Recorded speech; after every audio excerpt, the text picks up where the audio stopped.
So, Chrisette, thanks again for taking some time out for the interview. You know, we're big supporters of your music. I appreciate you always. So, I'll tell you, we were excited to see you coming with new music earlier this year, the new single, Wait. You know, it had been some time, after the Out of Control album came out, and then you have this new single. Kind of took us back to some of your earlier sounds. Was that kind of the goal with it, or was it just something that was on your heart you wanted to get out? You know, it's funny when you're in quarantine or when you're kind of in isolation, you just do what you do. And that guitar meets warm melodies, meets classic American melodic structures, meets first chorus, bridge chorus. That's who I am. I'm Yeah, a standard American songwriter. So that's what you got, because I just had me. You know, I had my right. school. But that was written about a year and a half ago, and it was on the end of me kind of walking out of my last love relationship and into a new place, getting a new mattress, all that kind of Yeah, stuff, and wondering how long the wait would be before my next experience in love. got you.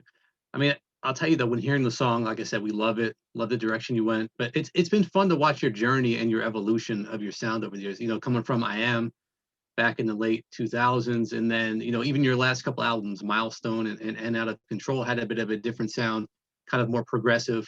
So what do you think is going to be the kind of the sound you go with on your next project? I'm gonna tell you the truth. I think it's gonna be a sound that you love.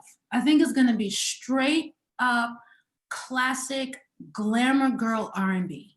Yeah, We need to just have some fun with some glam and yeah, some singing, where everybody picks up their microphone and sings along for fun. yeah, We'll see a stream from now on in general of faith-based music at any given time. For instance, in 2 weeks, I'm releasing a song called Walking Testimony. A week after that, I'm releasing a song called The Manger.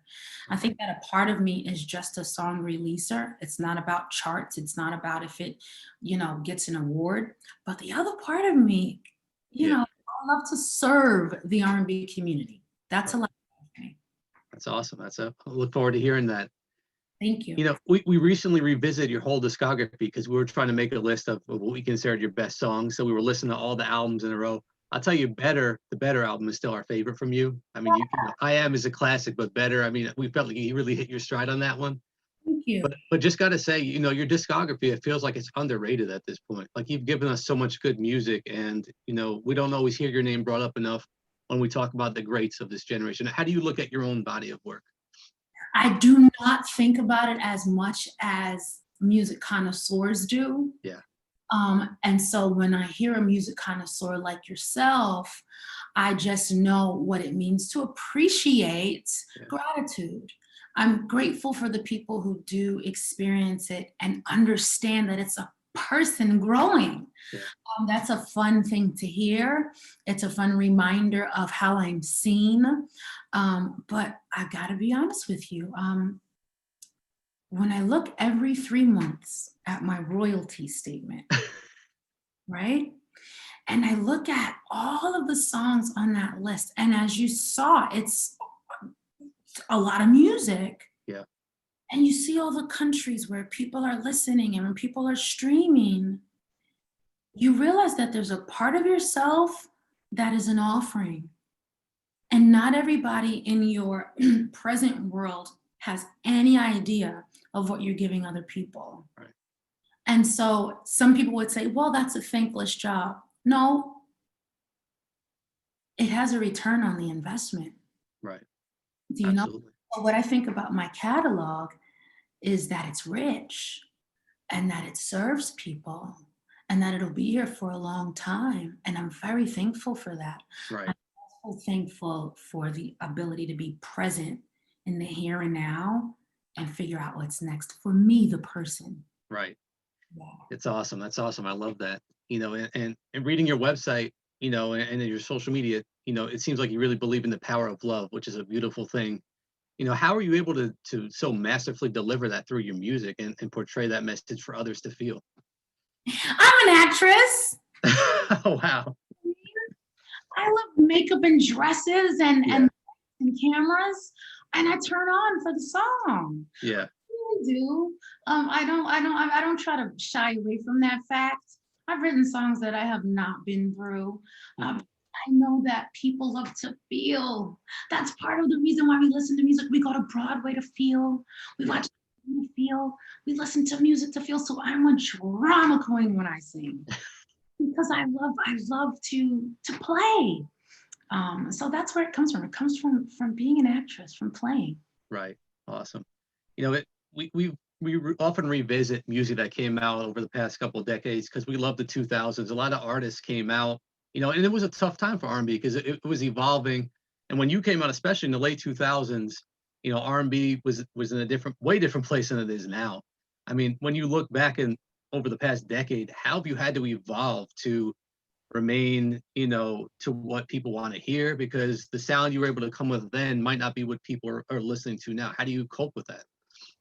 No, don't you don't. I wasn't raised on R&B. Yeah, I think you know this about me already. I studied vocal jazz. I was raised next to a saxophone. So I've been coping with not having a saxophone on stage for 15 years. yeah, Sometimes what you do is something that you really love, but it's one part of you. And then sometimes you get to play with the other sides of yourself in other spaces. For right. instance, on Instagram, I just released, I think, 16 songs of jazzier music from Misty to God Bless the Child. Um, I don't have to get paid to do that. I like to sing. Right, But if you want to pay me to sing R&B, sure. You know what time do we need to be there? right. Cool, cool. Like I said, we've been big supporters of you for a while, and I'll tell you, you had been through some adversity and some controversy a few years ago, and I'll tell you, for a while, some of our readers, I guess, put it bluntly, no longer wanted to support you, and it hurt us to see that because, we didn't necessarily agree with their decision. You're still an extremely talented artist, no matter how they feel about whatever. But how have you had to deal with some of those things where, maybe some fans were no longer interested in supporting you? Yeah, it's funny because, it goes back to that streaming catalog where you kind of look and you see people talk through consumption. Yeah, And okay, so who exactly do I serve? yeah, How have I served them? And how did they walk away? In what space did they leave me? A lot of that leaving came in the form of unfollowing from social media, or not being welcome in certain circles. But the people who appreciated my sound and who appreciated me as a person and who yeah, had some insight onto who I am continued to listen. And it doesn't mean that they liked my choices or my decisions, but I remained listened to musically. So what did that mean for me personally? Because that's what I mean again, where you kind of separate the art from the yeah, person. As a person, of course, it was eye-opening because we know that at any given moment, someone can ask you to leave them alone, yeah, ask you to never speak to them again. And when that happens, it takes a minute or two to kind of release your grip from them and say, well, if you no longer want me here, I'll go. And that transition period of if you no longer want me took me some time yeah, because I knew that there was some love there and there was some hate there. And the love that was there was just really upset, right, really, really disappointed. And I wanted to be able to explain, but there was a lot of sounds around me. And so I did the best that I could. Now, 4 years later, a lot of the connection is coming back. A awesome. conversation is resurfacing, but I've grown. Yeah, So it's like, I love that we're in communication again, but I don't know if I'm the same person that you left back there. So if I don't serve you in the same way, I'm still open to being in conversation with you. right, I think that's where I am now is how do I serve that community now? right. That's awesome. I'm glad you didn't allow it to tear you down. Some people can get very negative and be very hateful, and it's tough. So I'm glad you're here. I love the spirit you're in now. I mean, I've interviewed you many times over the years, and just seeing you now, it seems like you're in a great place and have a great spirit about you. Thank you. Thank Yeah, you. And that's true. You have interviewed me quite a bit, and it's always interesting to link back up with somebody who's spoken to me before and see what they see as different or the same. yeah, Me, you grow every single day. yeah, You can't really see what's changing. But to somebody else, if it's been a year, it's yeah. like, man, that wasn't so. Yeah, you Right. quite a bit. Well, on a more positive note, you do have this awesome community that you've built online through your website, through your social media. I love to see it. You have, one of the coolest followings. It's very curated. Everything is very positive. I mean, just talk about that a bit. Thank you for noticing. Because that's what being in a niche is all about. Is who knows. And if this person notices, then that space is for them. Right. The other person doesn't notice, that space is not for them. Right. I'm okay with that.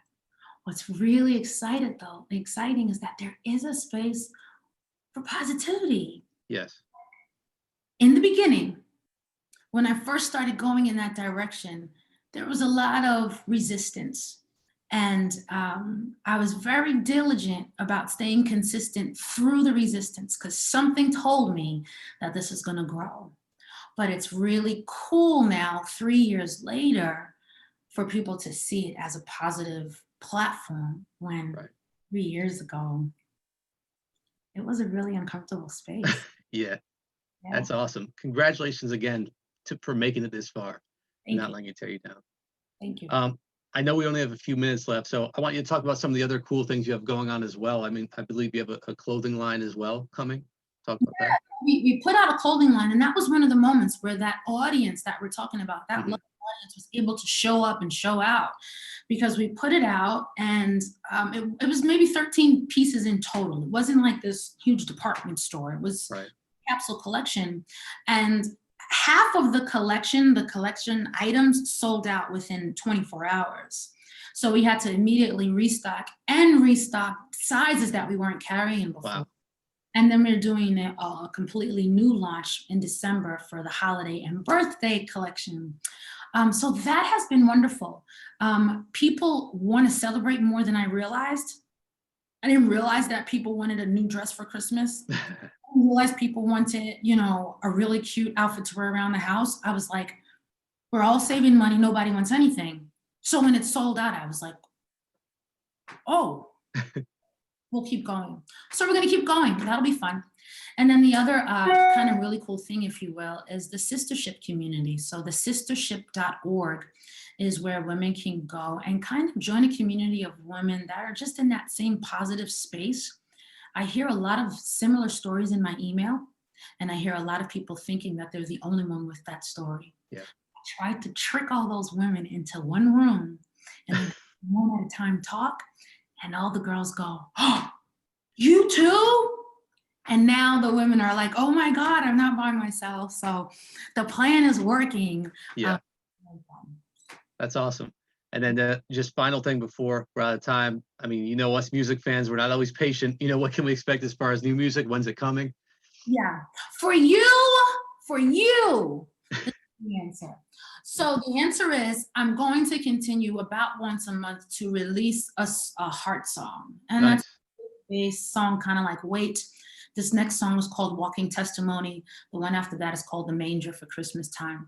But I think next spring, I want to release a really fun R&B project. I just want to go ham, pools, yachts, just really, I'll have to borrow it from my friends Rick Ross and Wale, but I'm sure they'll let me just have some fun with the R&B space because I think that we could use it. Yeah, I could definitely agree with that. Awesome. Look forward to that. Chrisette, thank you so much for your time. Really appreciate it. Really excited to see the great space you're in. Congratulations on everything you're doing. And you always got our support. Listen, let me say this to you. Your support has been very consistent. Your platform is huge. People respect your words. So I don't take it lightly that you've been supportive for this many years. Thank you. Awesome. Thank you so much. Really appreciate that. Have a good one. All right. Take care.